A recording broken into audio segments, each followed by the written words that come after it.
Le mois de janvier a été sombre pour Pékin. Un immense nuage de pollution s'est abattu sur la capitale, causant de nombreux troubles respiratoires pour une grande partie de la population. Mais aujourd'hui, de nouvelles études révèlent les possibles conséquences bien plus graves de la pollution qui pourrait toucher la Chine dans les années à venir. Le brouillard qui s'étend au-dessus de Pékin n'est pas n'importe quel brouillard. Selon l'Académie chinoise des sciences, l'air pollué qui a saturé les rues de Pékin en janvier dernier était chargé de grandes quantités d'éléments chimiques toxiques, appelés éléments photochimiques. Et si les chercheurs ont raison, l'air de Pékin pourrait être bien plus mortel que prévu.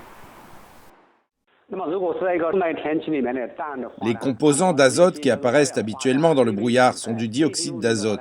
Les dioxydes d'azote et de soufre viennent généralement des émissions de gaz des voitures. Si les conditions météo sont mauvaises, si l'humidité est élevée, les particules deviennent plus grosses et peuvent causer des cancers si elles sont inhalées.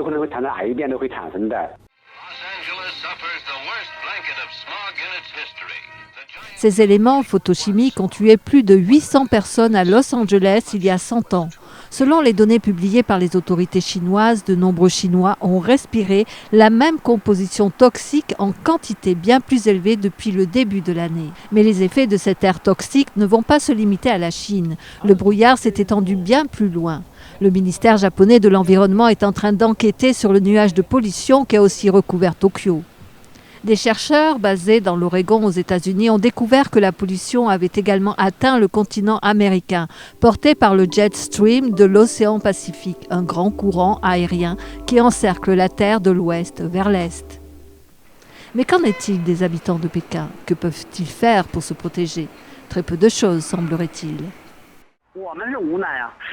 Nous n'avons pas de solution, nous n'avons pas de droits. Nos droits sont bafoués et il n'y a rien que nous puissions faire. Nous n'avons pas le droit de choisir nos représentants, ils ne travaillent pas pour nous. L'environnement naturel dans lequel nous vivons reflète notre environnement politique.